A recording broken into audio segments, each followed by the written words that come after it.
sports consultant and mentor. Excuse me. Wow, that's a great way to start it. So yes, basically today's conversation is about how your words affect your athlete performances, right? Talk that talk. Basically, this whole concept is focused on what you say and how you say it, right? So it's tailored towards the coaches.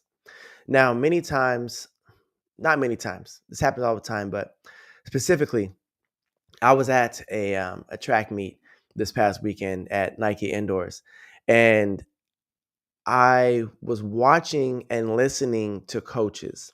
And they have the middle school section, they have the emerging elite, and they also have the championship section. And in those three different tiers, you're going to have different variations of coaches. The youth section obviously is middle school. So you might have a middle school coach that's there. And I'm listening to how the athlete is performing. And there was an instance in the last video where I talked about how the athlete was on and off the board. In this situation, this was during a championship. Was it long jump? No, it was a middle school long jump. And I couldn't tell if it was a coach or a parent. However, you can tell that the coach or parent was just really focused on getting the athlete to do well. And I understand the coach. I understand that the coach was like, I want the best for you. Um, just you can tell that he saw so much potential out of this athlete. And this athlete should have or could have won the competition. However, the athlete wasn't on the board. And the coach was so animated that the athlete was just then turned off and frustrated. And I watched both dynamics of the exchange verbally and non-verbally with this coach and the athlete. And so basically the athlete was off the board. Just that was the main focus. And the coach was showing the emotions of anger. Now, I understand it probably wasn't anger. It was probably disappointment, frustration. But anger was the what I picked up. That was my interpretation. And then from the athlete, I saw frustration. And it was hard to watch, mainly because there was a simple fix from my perspective. And the simple fix was telling the athlete exactly what she should be doing. And the athlete was looking for that actual action plan, but wasn't getting it. So I don't want to like bash anybody, but basically the athlete just put her head down and was just like, that was a waste, you know? And so the solution for all this, the reason why I'm bringing all this up is because coaches, what you say and how you say it is very important. Because if you're saying something that is very specific, it's an actual action step, and the athletes are doing it, it is your actual result that you're getting. So I talked about this lightly in another podcast, and it was about real time coaching. But for example, the athlete was being told to put her feet down. And putting your feet down is exactly what the athlete was doing. She was putting her foot down. The problem was she wasn't on the board when she put her foot down. And 100%, this athlete jumped from a foot behind the board, 2 feet behind the board, and also almost 3 feet behind the board.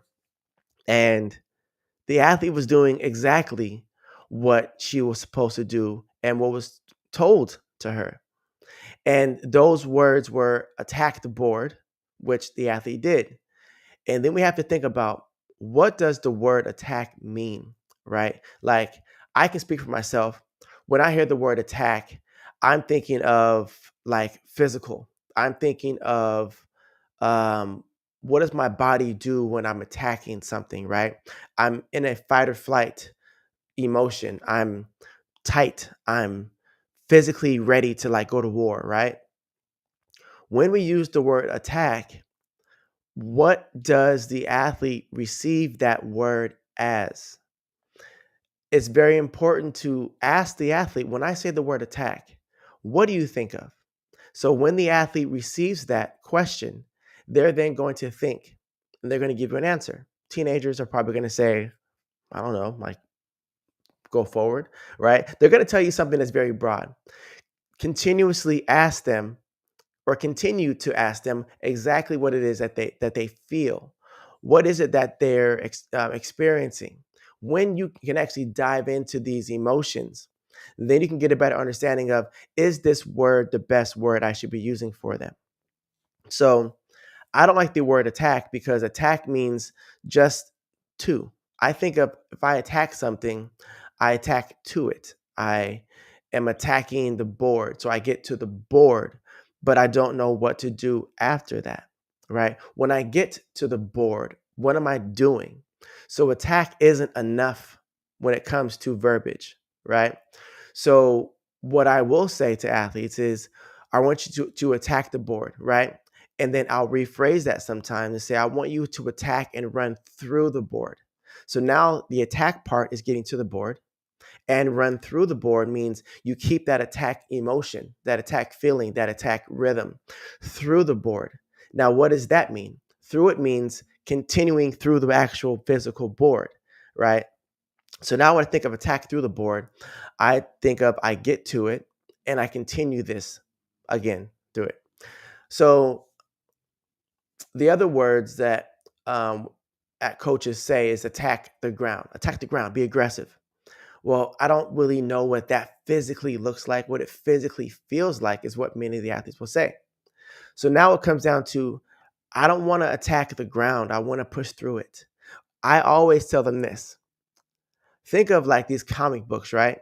And you have uh, the Flash or whoever is running aggressively, or the Hulk, and they're running, to attack somebody, or see, attack, right? They're running to just attack something, right? And they're hitting the ground.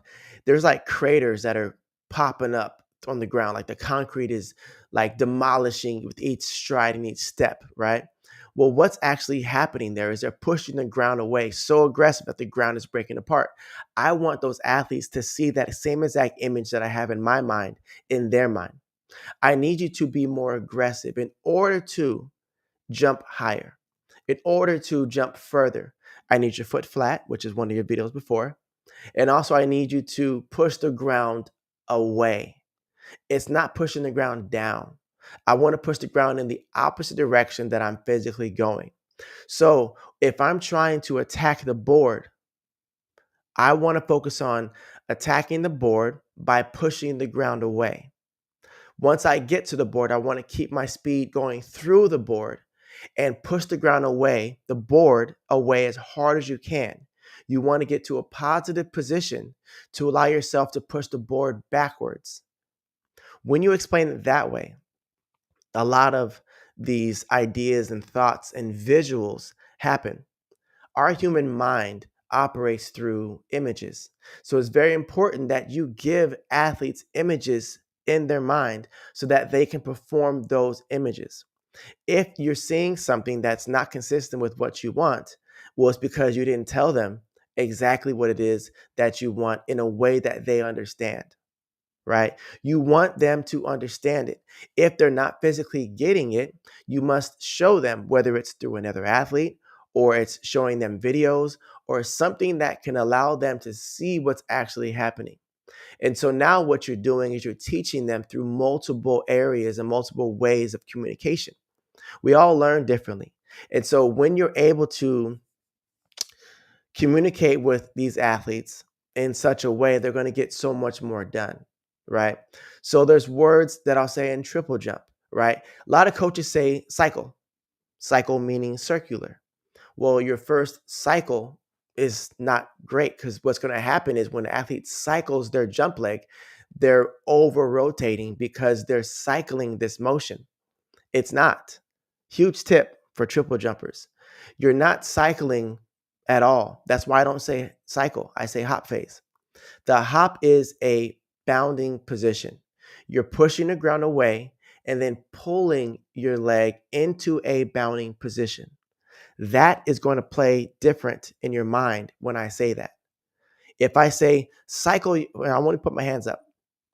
Cycle your hop, cycle your Cycle your leg, right? If you're standing in place and they say, cycle your leg, you're going to do a specific motion. Even if you're right now in a chair watching this or standing up, I want you to cycle your leg moving forward. You're going to do something, right? Now, if I were to say, pull your knee forward, the motions might be different. If they are different, then that's exactly what I'm talking about. Your words literally have so much force, so much power, and it's very important that you stick with and understand, what are they thinking? If I say this word, what do you hear me say? What do you see? What are the actions? If play the game, play a game of, all right, everybody, I want everyone to cycle the leg. Everyone go. And then see all the different variations of what cycle looks like, right? Then you're also going to see athletes that have no idea, or they might have it correct.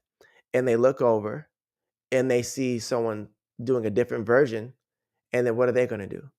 They're going to mimic the other person. This is a huge reason why I don't tell athletes to watch athletes in their league, right? Or watch any other high school jumpers. Don't watch the high school jumpers, right? Watch either pros or watch college athletes, something. I just tell them watch something different, or watch the top jumpers and not the athletes in your league, right?